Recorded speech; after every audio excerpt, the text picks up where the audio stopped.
오늘 본문 39절의 말씀에 보면 습관이라는 말이 나옵니다. 예수께서 나가서 습관을 따라, 이 습관이라는 단어가 나오는데요. 인간의 삶 속에서 반복된 모든 것들이 습관이 됩니다. 그리고 이 습관은 그의 생활 습관 속에서 건강을 결정하게 되고 그의 인격을 결정하게 됩니다. 그리고 더 나아가서 이 습관이 결국에는 그 운명까지 결정하게 됩니다. 의학의 아버지라 불리는 히포크라테스는 건강에 대해서 이야기를 하면서 병이 아무 이유 없이 걸리는 것이 아니라 잘못된 음식 습관, 분노와 같은 스트레스 과로 등이 원인이다, 그렇게 말했습니다. 그러면서 이 병을 고칠 수 있는 것에 대하여 어떤 약을 이야기하는 것이 아니라 그가 먹는 음식과 생활 습관만 고치면 병이 나을 수 있다고 우리에게 가르쳐 준 것을 볼 수가 있습니다. 그러니까 오늘날 우리가 살아가는 일상의 그 작은 삶들이 반복되고 이게 습관이 되는데, 그런 것들을 통해서 우리의 인간 됨됨이, 인격도 결정나게 되고, 또 그러한 습관들, 먹고 생활하는 일상의 그러한 습관들이 건강하느냐 건강하지 못하냐도 결정하게 되고, 그의 인생의 성공과 실패가 다 그의 습관에서 나온다는 것이죠. 그래서 오늘 우리가 살아가는 이 생활 습관에 대해서 우리가 자세히 살펴볼 필요가 있습니다. 처음부터 이 땅에 너는 알코올 중독자다 그러면서 알코올 중독자로 태어난 사람은 하나도 없습니다. 이 학생 때 아이들이 어른들 흉내를 내느라 거기에 술 마시고 그러한 것 그냥 멋으로 재미로 술을 한 잔 두 잔 마시는데, 나중에 그게 이제 알코올 중독자가 되고 인생에 큰 문제를 가져오는 걸 볼 수가 있습니다. 또 처음부터 너는 세상에 도박하고 사기꾼이 되라 그런 사람은 하나도 없는데, 이 세상에는 그냥 사는 삶의 하나의 놀이로서 그런 게임을 하다가 또 놀이를 하다가 이 도박 중독자가 되기도 합니다. 30년 전에 저도 한번 그런 적이 있는데요. 미국 라스베가스는 도박의 도시라 부릅니다. 밤에 가면은, 밤에 차를 몰고 가면 이 라스베가스 도시 자체가 완전히 외계의 그런 빛나는 그런 행성처럼 보입니다. 그렇게 화려한 도시인데, 그 가면은 밤이 낮과 같이 활발하고 사람들이 활동을 합니다. 다 모인 사람들이 뭐하냐, 도박하기 위해서 모입니다. 저희들도 그 도박 거기 가가지고 저녁에 경험 삼아서, 목사들이니까 언제 이런 데 와가지고 그걸 해보겠느냐, 그래서 20불씩 가지고 20불 이상 쓰지 못하도록, 그리고 20불씩만 가지고 거기에서 이제 베팅을 하게 했습니다. 그때 저희들이, 지금은 이제 그런 게 없지만 지금 가보니까는 그런 게 없더라고요. 지금은 전자식으로 되어 있어서 우리가 잘 못하겠어요. 그런데 그때는 그냥 우리가 잡아당기는 겁니다. 이렇게 잡아당기는데요, 저하고 제 목사님 한 분은 둘이 한 방에 있는 룸메이트하고 이렇게 이제 다른 방에 있는 분들은 다른 팀으로 이렇게 해가지고 가서 잠깐 이제 놀다 오도록 그렇게 했습니다. 그래 했는데 저랑 같이 있는 제 방에 그 목사님이 딱 잡아당겼는데 37이 나왔습니다. 그러면 벨이 쫙 그 호텔 카지노에 막 울리고, 그 다음에 여권 가져오라고 말이죠. 그 돈을 주는 거예요. 그때 우리가 4,000불인가 그때 이제 그 상금으로 받았는데요. 5,000불이 되면은 사진도 찍고 거기다가 이름도 걸어놓고 막 그런다고 하더라고요. 만약 우리 5,000불짜리가 걸렸으면 어찌 됐겠습니까? 근데 이제 4,000불, 그래서 그런 것이 없었는데 나중에 한 이야기죠.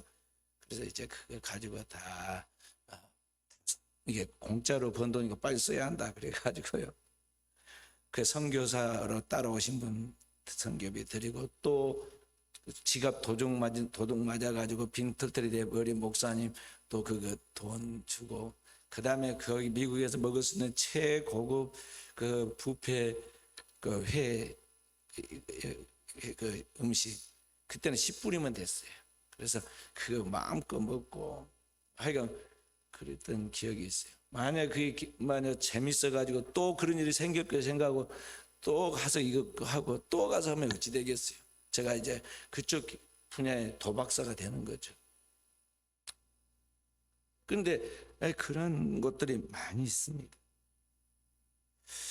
그런데 사실은 세상에는 이런 돈을 해결할 수 없는 것들이 너무나 많이 있는데, 우리는 돈이면 모든 것이 다 가능한 것 같이 보이는 세상 속에 살고 있어서 이 돈을 쫓아갑니다.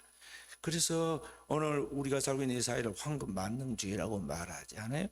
그래서 돈으로 모든 걸 해결하죠. 쉽게 풀어갈 수 있죠. 물건도 살 수 있고 무슨 일을 할 때 좀 편리하게 할 수 있는 건 사실입니다. 그러니까 돈으로 살 수 없는 것들이 있어요.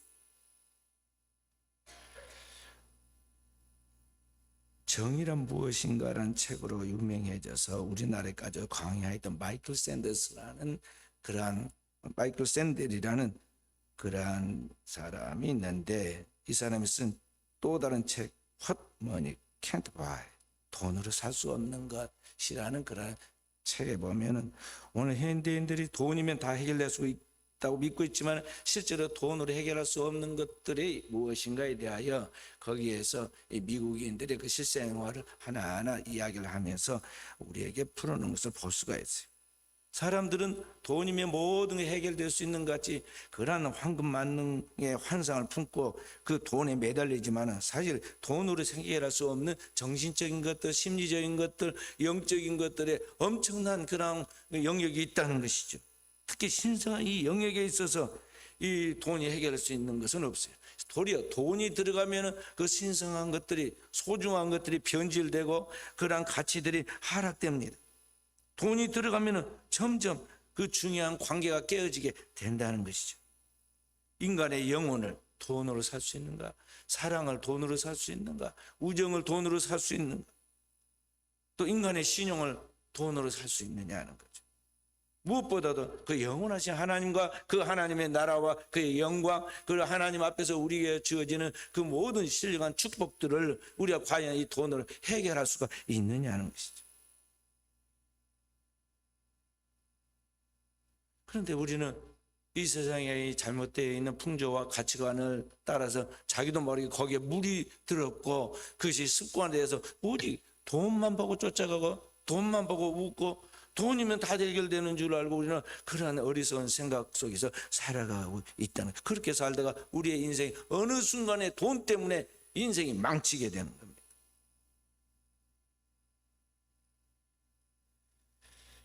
그래서 본래 하나님의 인간을 창조할 때 하나님의 형상과 모양으로 창조하고 너는 이것을 행하여 이 땅에 하나님의 영광을 드리는 자로 살다가 오너라. 그리고 우리가 이 세상에 하나님의 보냄을 받았는데 도리어 이 땅에 있는 것이 함몰되고 거기에 우리가 흡수되어 가지고 완전히 하나님의 형상이 아니라 괴물이 되고 어느 순간인가 우리의 주어진 하나님의 소중한 가치들을 다 탕진하고 하나님 주신 달란트를 다 탕진하고 그리고 이제 우리의 삶 속에 제2의 기회가 없는 그런 완전히 이제 망가지는 때가 오는데, 그래서 죽어가는 때가 오는데 그때 우리가 어떻게 할 수 없는 그 가운데서 우리가 탄식하고 그런 가운데서 우리가 울부짖고 다른 어떤 방법을 찾으려고 하지만은 자기 스스로 그 방법을 찾지도 못하고 그 누구도 그를 그 암울한 자리에서 구원해 주지 못한다는 거죠. 그래서 오늘에서는 우리가 어떤 가치관을 가지고 어떤 생활 습관을 살아가는가를 점검해야 합니다. 그 영원한 모델이 되어서 우리가 가르치는 주님이 오늘 우리 가운데 보여주는 그 습관이 오늘 여기에 우리에게 그것을 교훈해 주고 있습니다. 주님은 오늘 이 땅에 오셔서 우리를 구원하려고 하실 때 우리의 중요한 생활 습관을 보여주고 있는데, 오늘 주님께서 우리가 보여주는 그 본이 뭐냐면은 기도하는 그런 본입니다. 우리는 예수 그리스도께서 이 땅에 오셔서 인류를 구원하는 그 큰 능력과 기적의 그런 원동력에 대하여 그게 어디에서 오는가에 대하여 깊이 생각을 해보게 되는데, 오늘 그 모든 것들이 어디서 나왔냐? 그의 습관적인 기도, 그의 축적된 기도를 통한 영성에서 나왔다는 것을 우리가 알 수가 있습니다. 이 땅에 오신 하나님의 아들 예수 그리스도께서 우리의 구원을 위하여 일생을 사시고 그의 생의 마지막 날에 무엇을 하였는가가 기록된 것이 오늘 본문의 이야기인데, 그 기록된 오늘 본문의 내용 속에서 주님이 그가 생의 마지막 순간에 해야 할 중요한 일들이 많겠지만 그 마지막 순간에 한 것은 다른 특별한 것이 아니라 평상시 그가 해왔던 그것을 습관을 따라 하셨는데, 그게 뭐냐? 기도하셨다는 것입니다. 기도하러 감람산에 올라가서 거기에서 기도하였다. 그러니까 여러분 그저 신앙생활에 나가면서 우리의 삶의 그런 스타일과 주님의 습관이 얼마나 지금 차이가 있는가를 우리가 잘 살펴야 돼요. 우리가 주님께로부터 진정한 축복을 받고 주님께로부터 진정한 은총과 그 축복의 기회를 얻으려고 할 때 우리는 주님과 똑같아야 하는데, 주님과 똑같은 삶을 살아야 하는데 우리와 주님과 뭔 차이가 있는가를 보라는 거지. 우리도 기도를 합니다. 그러나 우리의 기도는 어떤 기도입니까? 우리가 사는 현대인들의 기도는 간절히 기도한다고 하지만 사실 그 기도의 내용이 다 비슷비슷합니다. 자신의 불통한 사업이 형통할 수 있도록 기도합니다. 막힌 돈줄이 좀 잘 풀려서 일이 잘 될 수 있도록 기도합니다. 결혼 못한 자녀들 결혼이 성사되도록 기도합니다. 살아가는 삶에서 일용할 양식과 편하게 살 집을 얻기 위해서 기도합니다. 함께할 친구 또 배필을 위해서 기도합니다. 땅에 있는 살아가는 삶에 대한 것들 우리의 기도의 거의 주제들이죠. 근데 주님은 성경을 자세히 보면요, 기도하지 말라고 그랬습니다. 제발 그런 기도하지 말라고. 왜 그러느냐? 유치한 기도다는 거죠. 공중의 새를 보라. 날아가는 새가 팔 꿰고 앉아서 무엇을 먹을까? 뭘 마실까? 어떻게 하면 돈을 얻어가지고 좋은 옷을, 그런 궁리한 거 보았느냐? 다 하나님 먹이고 입히고 다 하지 않았느냐? 들의 백합화를 봐라. 그 아무것도 아닌 무생물인 이 들풀도 이 세상에 가장 잘 살았던 솔로몬이 입었던 영광으로도 한 번도 그와 같은 살아있는 멋있는 옷을 입어본 적이 없는데 그와 같은 옷을 입고 살지 않느냐? 백합을 봐라 하면서 주님께서 우리에게 그런 것은 기도할 필요가 없다. 왜냐하면 이물 짐승도 하나님 다 돌보고 이제 오늘 살다가 내일은 지옥에 갈 믿지 않은 저 이방인들도 하나님이 다 그렇게 돌보는 것들인데 그것은 구할 것이 아니다. 너는 하나님의 형상과 모양으로서 네가 진짜 기도할 것이 있는데 그건 무엇이냐? 영적인 것을 기도해야 한다. 너희는 이렇게 기도하라고 기도를 가르쳤죠. 그게 마태복음 6장 9절부터 13절까지 나와 있는 주께서 가르치신 기도예요. 아버지의 이름이 거룩히 여김을 받으시며 아버지의 나라가 임하게 이 땅에 임하게 하시며 그 아버지의 뜻이 이 땅에 이루어지도록 기도하라고 그래요. 먼저 하나님 나라로 이루고 가라. 오늘 그 아버지의 뜻을 위하여 기도하신 그 주님께서 그 뜻을 이루기 위하여 인류 구원을 구원하기 위한 그 아버지의 뜻을 이루기 위하여 이 땅에 찾아오셨고 인류의 죄를 짊어진 속죄 어린이 한평생의 생애를 사셨고 그리고 마지막 한 주간에 그 모든 죄를 뒤집어 쓰고 영원한 속죄의 어린 양이 되어 십자가에서 자신의 몸을 바친 것입니다. 아버지의 뜻이기 때문에 그 뜻이 이루어지기를 위하여 처음에도 기도하고 마지막 순간에도 기도하였다는 것이죠. 그래서 그리스도인은 나를 향한 아버지의 뜻이 무엇인가를 알아야 합니다. 그리고 그 뜻이 하늘에서 이미 결정되어 있는 것 같이 오늘 내 삶의 현재 우리의 삶의 자리에서 우리가 살아가는 모든 생활 속에서 그 뜻이 성취되도록 기도해야 한다는 것이죠. 요한복음 6장 40절에는 내 아버지의 뜻은 아들을 보고 믿는 자마다 멸망치 않는 이것이니 마지막 날에 내가 그를 살리리라 그랬어요. 바로 그 아버지의 뜻을 따라서 오늘 우리가 내 생명이 그리고 나를 만나는 영혼들이 오늘 우리 가정이 하나님 앞에 구원을 받도록 영원한 생명을 얻도록 기도해야 한다는 것이죠. 그 일을 위하여 이 땅에 오신 그리스도께서 한평생 그렇게 섬김의 삶을 사시고 마지막 때는 속죄 어린 양이 되어 제자들에게 최후의 만찬 성만찬과 함께 제자들이 발을 씻기시고 이것은 너희를 위하여 주는 내 몸이고 이것은 너희를 위하여 내 살이고 피다. 그리고 내가 너희를 이렇게 섬긴 것까지 너희도 이 땅에서 섬기는 삶을 살아야 한다고 본을 보이시고 그리고 그 뜻이 이루어지도록 주님께서 제자를 이끌고 겟세마네 동산에 올라가셔서 거기서 기도하십니다. 그런데 그게 그냥 즉흥적인 기회나 위기를 만났을 때 한 번 드리는 기도가 아니라 습관을 따라 기도하셨다는 거예요. 그 생명 전체를 놓고 부르짖는 기도였어요. 그러니까 그 주님의 습관을 가만히 보면요, 주님의 기도가 처음부터 꾸준히 기도한 기도였어요.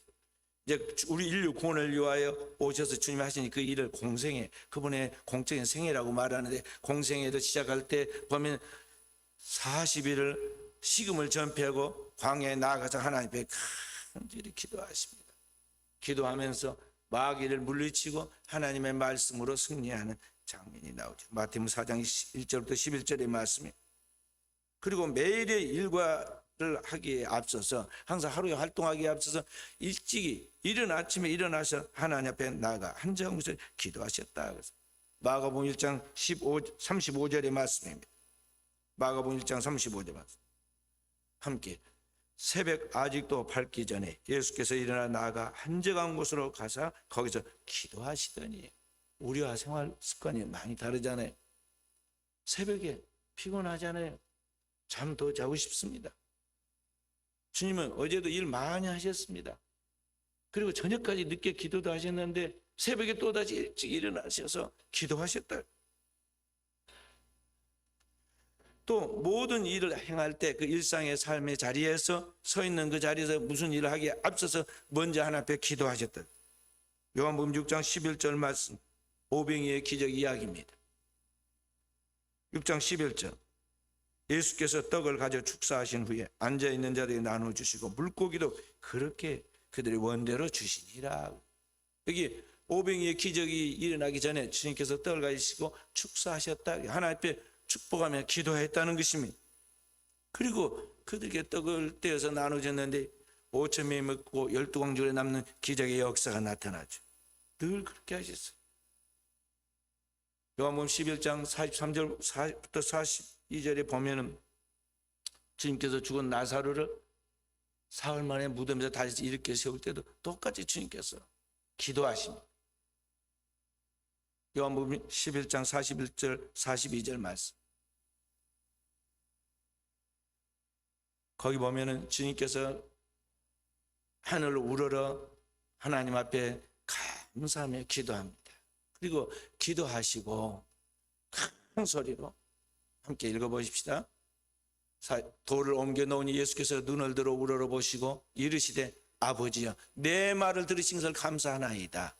항상 내 말을 들으신 줄을 내가 알았나이다. 그러나 이 말씀 하옵는 것은 둘러서 무리를 위함이니 곧 아버지가 나를 보내신 것을 그들로 믿게 하려 함이니이다. 항상 기도하였어요. 큰일을 앞두고 진짜 하나님 앞에 현재 거기 아버지께서 서 있는 까지 기도하고 부탁을 하죠.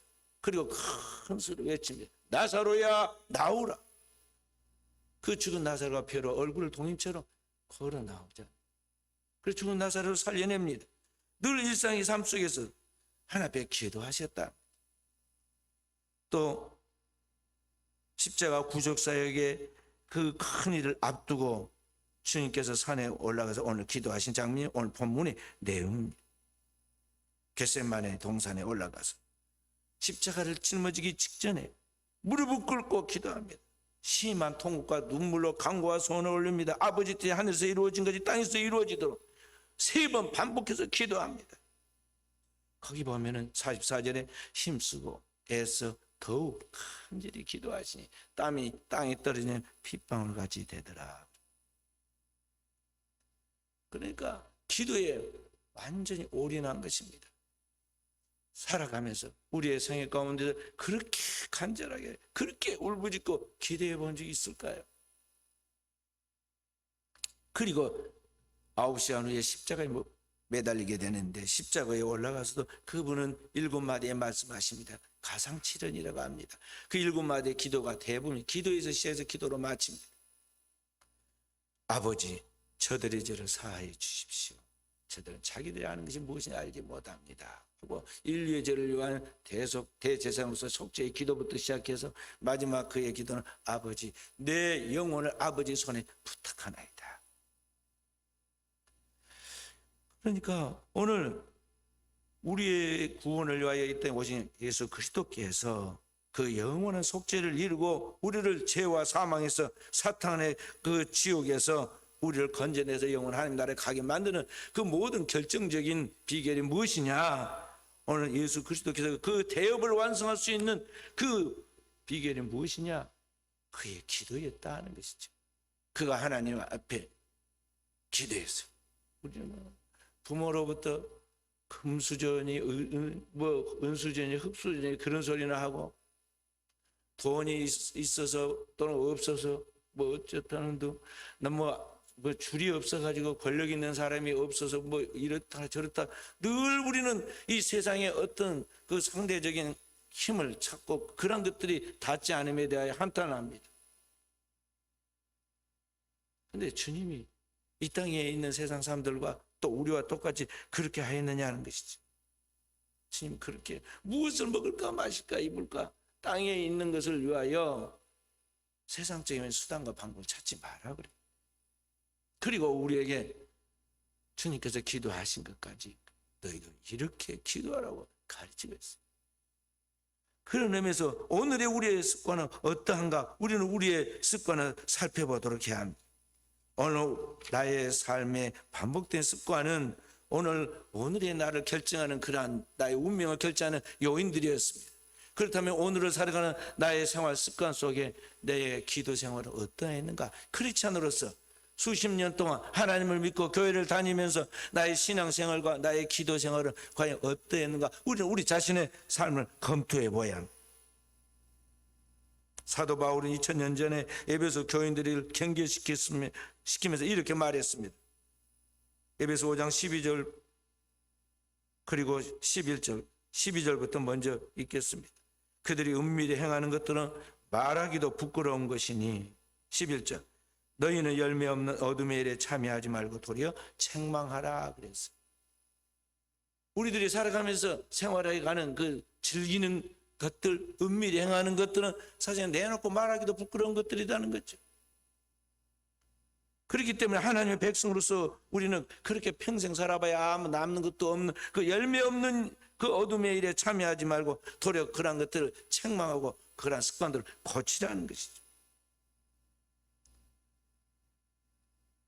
오늘날 이러한 죄악된 것들이 반복되어서 우리의 습관이 되고 중독이 되고 그래서 우리의 영혼과 육신까지 다 망가져서 회복 불가능한 상태에 놓여서 아무도 그를 신용하지 않고 그와 친구가 되려고 하지도 아니하고 그를 누가 기용해가지고 써서 같이 일하겠다는 사람이 없잖아요. 그래서 여러분과 저는 진짜로 오늘을 살아가면서 나의 삶 속에서 내가 어떻게 사는가 진지하게 검토해보고 하나님 말씀의 거울로 우리 자신을 보고 우리의 삶을 재조정하고 우리의 생활의 그 잘못된 습관들을 고쳐야 한다는 것이죠. 오늘 현대인들이 사용하고 있는 이 카톡, 이 스마트폰에 보면 자기를 드러내고 자기의 그 정체성을 보여주는 그런 메인 화면들이 다 있잖아요. 자기를 공개하기 싫은 사람은 아예 그냥 거기다가 먹통으로 놔둡니다. 내놓을 것도 없는데 그러고 그냥 놔두죠. 또 어떤 사람들은 그걸 다 드러내서 열어보면은 그 카톡의 메인 화면에 나와 있는 거 보면은 전부 다 자기를 사랑하고 자기를 포장하고 자기를 자랑하는 그러한 내용들이죠. 그 안에 정말 하나님을 경외하는 하나님의 백성으로서의 영적 투쟁의 모습이라든지 그렇게 살아온 삶의 흔적들이 있느냐 별로 보이질 않아요. 그리스도인이라 할지라도 그러하다는 거죠. 오늘 현대 그리스도인들의 삶이 너무 인본주의적이고 성경과는 너무나 동떨어져 있는 믿음의 선진들이 살아온 삶과는 너무나 차이가 나는 삶을 살아가고 있음이 오늘의 우리들의 모습입니다. 그런데 문제는 그렇게 살고 나면 우리의 삶에 무엇이 우리에게 주어지겠느냐 하는 것이죠.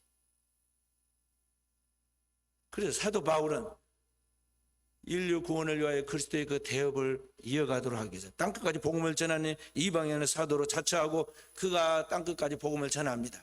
복음을 예루살렘에서부터 땅끝까지 내 증인이 되라 하신 주의 명령을 따라서 그가 세계 제1차 전도, 제2차 전도, 3차 전도를 통해서 아시아에서 유럽까지 복음을 선포하고 그 다음에 로마로 복음을 전하러 나아가죠.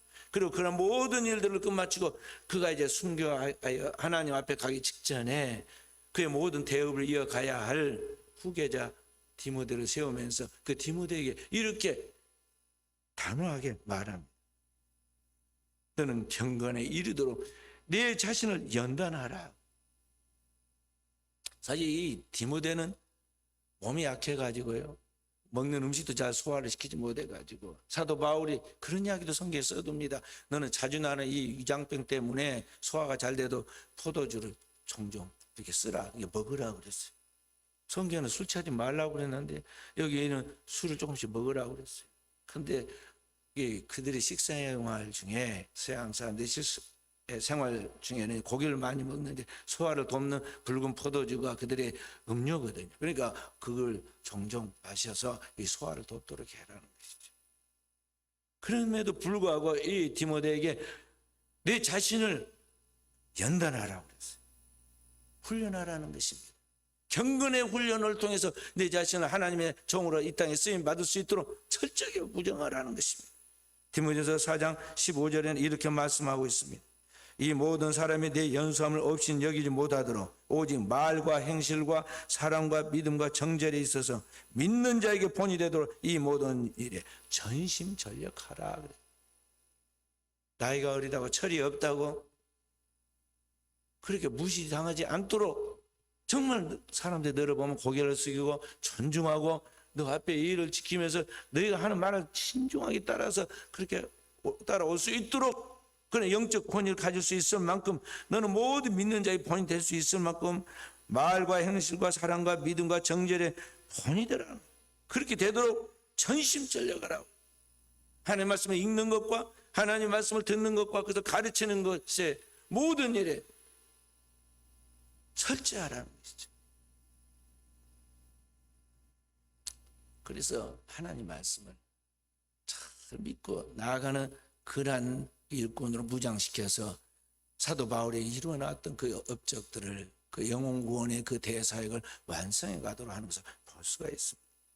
그렇기 때문에 오늘 이 시대에 여러분과 제가 진정한 그리스도인은 주님이 우리 가운데서 우리를 주님의 믿는 제자로 삼아서 너희가 세상에 그리스도를 보여주는 그리스도의 제자라고 우리를 세상에 파송시킬 때 그러한 존재감을 가지고 우리가 오늘을 살아갈 때 여러분과 제가 그 주님의 진정한 사명을 감당하도록 하기 위해서는 우리는 어떤 생활을 해야겠는가에 대하여 우리는 우리 자신을 점검해야 한다는 것이죠. 가장 중요한 것은 이 기도부터 우리가 바로 서야 합니다. 기도는 대충해서 되는 게 아닙니다. 기도에 대충이란 있을 수가 없어요. 목숨을 걸고 기도해. 오늘 예수님처럼 힘쓰고 애써 더욱 간절히 기도했다. 심한 통곡과 눈물과 간구와 소원을 올렸다.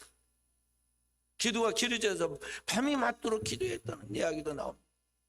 너무 주님의 기도는 길고 따라가기 어려워가지고 성령 받기 전에 제자들은 맨날 주님 따라갔다가 조는 게 그 마지막 십자가 지기 직전 겟세마네 동산에서의 기도할 때의 모습이. 그래서 주님이 그들을 3번이나 깨우잖아요. 그러면서 뭐라고 말씀합니까? 시험에 들지 않게 깨어있어 기도하라. 유혹에 들지 않게 깨어있어 기도해. 제자들에게 깨어서 기도하라고 가르칩니다.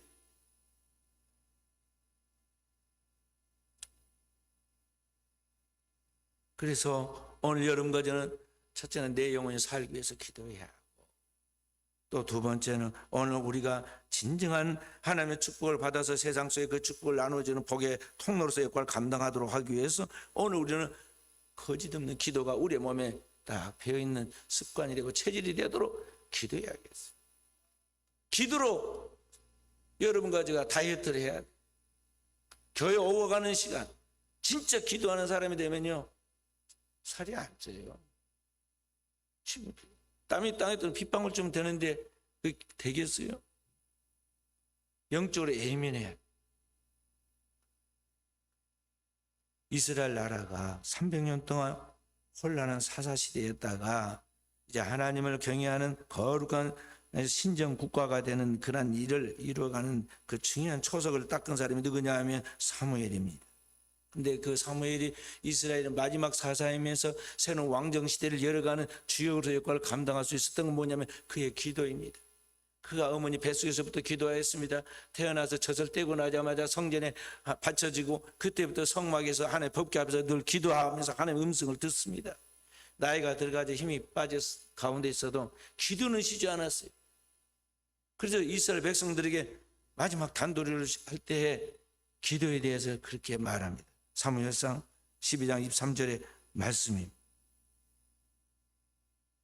거기 보면은 이렇게 말씀, 나는 너희를 위하여 기도하기를 쉬는 죄를 여호와 앞에 결단코 범하지 아니하고 선하고 의로운 길을 너희에게 가르칠 것인지 너희는 여호와께서 너희를 위하여 행하신 그 큰 일을 생각하여 오직 그를 경외하며 너희 마음을 다하여 진실이 섬기라. 기도하기를 쉬는 죄를 결단코 범치 아니하고, 기도를 쉬는 것은 범죄예요. 기도를 쉬는 순간 우리 안에서 제약된 본성과 육체의 욕망과 허망한 생각들이 자리 잡게 되고 결국 그 욕망의 지배를 받고 죄악에 중독된 그러한 생활의 습관에 중독이 되어서 반복되어서 우리가 똑같이 죄를 저지르게 되죠. 그렇기 때문에 기도할 때 우리가 내 자신을 쳐서 복종시키고 하나님 앞에 기도할 때 하나님의 성령이 나를 지배하게 되고 하나님의 성령이 우리에게 진리의 말씀을 생각나게 하고 그 뜻대로 살 수 있도록 능력을 주십니다. 그렇기 때문에 성도는 기도해야 한다. 그래서 오늘을 우리가 살아가고 우리가 아무리 바쁘고 아무리 분주하고 아무리 시간이 없어도 기도해야 돼. 기도보다 앞선 것이 있어서는 안 된다는 거죠. 기도보다 더 중요한 것이 있어서는 안 돼요. 기도가 내 생활이 전부가 되도록, 그러니까 성도는 스스로를 자기매김하도록 거룩한 경건의 습관을 갖춰야 하겠다는 것입니다. 세상을 살아가면서 우리가 동서남북 어디를 둘러보아도 그리고 그 어디 누구에게 도움을 요청해도 도움받을 길이 없을 때, 세상에서 내가 할 수 있는 것이 아무것도 없다고 생각이 들 때, 그때 우리는 기도할 때, 기도밖에는 다 할 수 있는 것이 아무것도 없을 때, 그때가 기도할 때라는 걸 알고 그때 주님 앞에 무릎을 꿇고 엎드리라는 것이죠. 기도하고 또 기도하고, 반복이 능력이에요. 반복된 행동 양식이 습관이 되는데 예수님처럼 습관을 따라서 기도하고 또 기도하면 거기에 거룩한 성령이 우리 가운데 역사하시고 성령이 우리를 지배하시는 겁니다. 초대교회 12제자가 성령 충만 받고 은사 받고 죽은 자를 살려내는 병든 자를 낫게 하는 가운데서 복음을 땅까지 전하는 역할을 감당했는데 그냥 된 것이 아니에요. 제자들이 하나님 앞에 기도했던 것이죠. 예수 그리스도의 그 말씀과 섬김의 기도 생활을 많이 따라다니면서 그가 오로지 기도한 일에 전무하는 것을 터득했을 때 성령의 마가의 다락방에서 기도하는 그들이 임하시고 성령 충만 받은 그들이 나아가서 하나님의 복음을 전하고 사역을 감당할 때 이 땅에 하나님의 나라의 역사가 이루어지게 된 것입니다. 그 결과 오늘 이 세상이 달라지게 되었고 오늘 여러분 그저 그 하나님 믿는 백성이 된 거예요.